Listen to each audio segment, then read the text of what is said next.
என்னென்னு பார்க்குறீங்களா? Kerala style கடலைக்கறி. So வாங்க ஃபஸ்ட்டு அதுக்கு தேவையான பொருட்கள் என்னென்னு பார்க்கலாம். ஸோ நான் அதுக்காக கருப்பு கடலை வந்து ஒரு 8 hours வந்து ஊற வச்சு எடுத்து வச்சுருந்தேன். அதை வந்து குக்கரில் போட்டு கொஞ்சமாக உப்பு போட்டு ஒரு 5லேருந்து 6 விசில் விட்டு வேக வச்சு அந்த தண்ணியோடவே எடுத்து வச்சுருக்கேன். அப்புறம் ஒரு 1/4 கப் துருவின தேங்காய், அப்புறம் ஒரு 3 பெரிய வெங்காயம் நல்லா பொடியாக கட் பண்ணிக்கோங்க, 1 கிலோ கருவேப்பிலை, 2 தக்காளியை ரஃபாக சாப் பண்ணி வச்சுக்கோங்க. அப்புறம் மசாலா ஐட்டம்ஸ் பார்த்திங்கன்னா மஞ்சத்தூள் 1/2 ஸ்பூன், மிளகாத்தூள் 1/2 ஸ்பூன், கரம் மசாலா 1/2 ஸ்பூன், தனியாத்தூள் 1 டேபிள் ஸ்பூன், அப்புறம் உப்பு தேவைக்கு ஏற்றாற் போல். இவ்வளோ தான் இதுக்கு தேவையான பொருட்கள். இப்போ வாங்க எப்படி செய்யலாங்கிறத பார்க்கலாம்.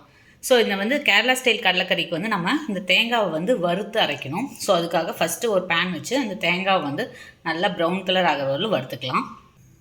ஸோ ஒரு கடாய் வச்சுக்கோங்க. அதில் வந்து நம்ம எடுத்து வச்சுருக்க துருவின தேங்காவை போட்டு நல்லா வறுக்கணும்.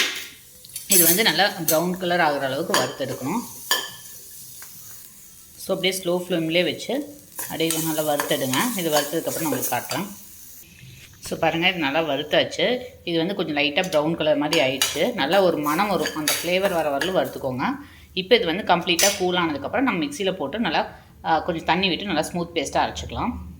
ஸோ அது கம்ப்ளீட்டாக கூலாகி அரைக்கிறதுக்கு அப்படி நம்ம என்ன பண்ணிக்கலாம், ரஃபாக கட் பண்ணி வச்சுருக்க தக்காளி 2 தக்காளி வந்து நல்லா ஸ்மூத் பியூரேவாக அரைச்சிக்கலாம். ஸோ இப்போ வந்து பியூரேவாக அரைச்சாச்சு. இப்போ வாங்க கிரேவி எப்படி பண்ணுறதுங்க பார்க்கலாம். ஸோ ஒரு கடாய் வச்சுக்கோங்க. அதில் வந்து ஒரு 2லேருந்து 3 டேபிள் ஸ்பூன் எண்ணெய் விட்டுக்கோங்க.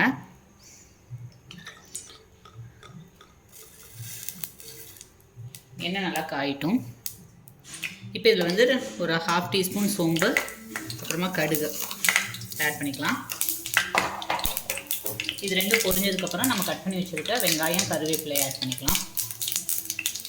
ஸோ பொரிய அனுப்பிச்சு வெங்காயம் கருவேப்பிலை ஆட் பண்ணிக்கலாம்.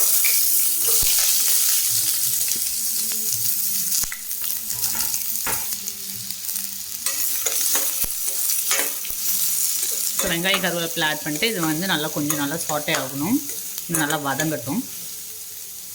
ஸோ இப்போ வெங்காயம் நல்லா வதங்கிடுச்சு. இதில் வந்து நம்ம அரைச்சி வச்சுருக்க தக்காளி பியூரி 2 தக்காளி அரைச்சி வச்சுருந்தோம், அதை ஆட் பண்ணிக்கோங்க. அதை ஆட் பண்ணிட்டு நல்லா சாட்டே பண்ணிக்கோங்க.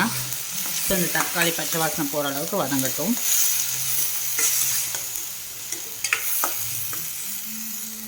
இப்போ பார்த்திங்கன்னா தக்காளி நல்லா இதாகிடுச்சு. இப்போ வந்து நம்ம எடுத்து வச்சுருக்க மசாலா ஐட்டம்ஸ்லாம் ஆட் பண்ணிக்கலாம். மஞ்சத்தூள் 1/2 ஸ்பூன், மிளகாத்தூள் 1/2 ஸ்பூன், உங்கள் காரத்துக்கு ஏற்றாப்பில் கூடவோ குறைக்கவோ ஆட் பண்ணிக்கோங்க.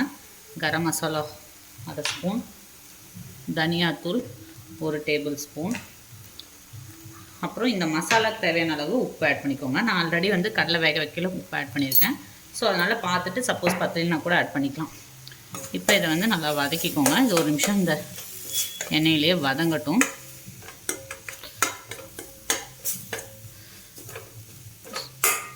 ஸோ எண்ணெயில் வதங்கிச்சுன்னா அதோட ஃப்ளேவர் எல்லாமே நல்லாயிருக்கும். ஸோ இப்போ பார்த்திங்கன்னா இது ஒரு நிமிஷம் வதங்கிடுச்சு. இப்போ இதில் வந்து நம்ம வேக வச்ச கடலை அந்த தண்ணியோடவே ஆட் பண்ணிக்கலாம்.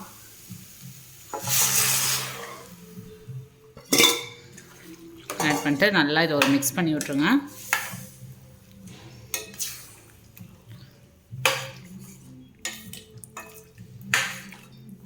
ஸோ இது வந்து ஒரு கொதி வரட்டும்.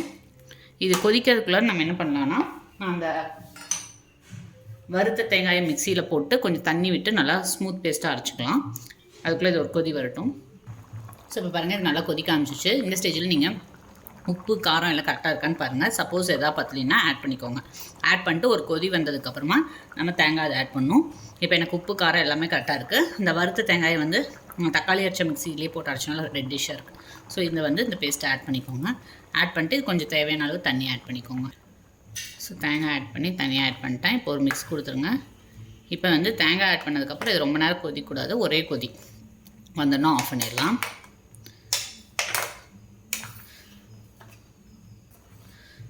ஸோ ஆல்ரெடி நம்மளுக்கு வந்து கடலை வந்து குக்கரில் வேக வச்சனால வேகணுங்கிறதில் இந்த மசாலா பச்சை வாசனை மட்டும் போனால் போதும். அதே மாதிரி இப்போ தேங்காய் அரைச்சி ஊற்றின பச்சை வாசனம் போச்சுன்னா நம்ம சூப்பர் அண்ட் டேஸ்டியான கேரளா ஸ்டைல் கடலைக்கறி வந்து ரெடி ஆயிரும். இது ஒரு கொதி வரட்டும். ஸோ பாருங்கள், தேங்காய் ஆட் பண்ணி ஒரு கொதி வந்துடுச்சு. நீ வந்து அடுப்பு ஆஃப் பண்ணிடுங்க. அவ்வளோதான். கிரேவியுமே வந்து கொஞ்சம் திக்காயிடுச்சு. ஸோ பாருங்கள், நம்ம சூப்பர் அண்ட் டேஸ்டியான கேரளா ஸ்டைல் கடலைக்கறி வந்து ரெடி ஆயிடுச்சு. இது வந்து நீங்கள் ஆப்பம் இடியாப்பம் எல்லாத்துக்கும் சர்வ் பண்ணலாம். புட்டு இதுக்கெல்லாம் சர்வ் பண்ணலாம். செம்ம டேஸ்டியாக இருக்கும். இது டேஸ்ட் பார்த்திங்கன்னா கறி குழம்பு டேஸ்ட்லேயே இருக்கும். அண்ட் ரொம்ப ரொம்ப ஹெல்த்தியான டிஷ்ஷு. அண்ட் கிட்ஸும் நல்லா விரும்பி சாப்பிடுவாங்க. கருப்பு சுண்டல் பெருசாக வேக வச்சு கொடுத்தா சாப்பிட மாட்டாங்க. ஸோ இந்த மாதிரி கிரேவியாக பண்ணி கொடுத்திங்கன்னா அவங்களும் நல்லா சாப்பிடுவாங்க. அண்ட் ரொம்ப ஹெல்த்தியான டிஷ்ஷு. ஸோ நீங்களும் இந்த டிஷ்ஷை வந்து வீட்டில் ட்ரை பண்ணி உங்களுக்கு இந்த வீடியோ பிடிச்சிருந்துச்சுன்னா மறக்காமல் லைக் பண்ணுங்கள், ஷேர் பண்ணுங்கள், சப்ஸ்கிரைப் பண்ணுங்கள்.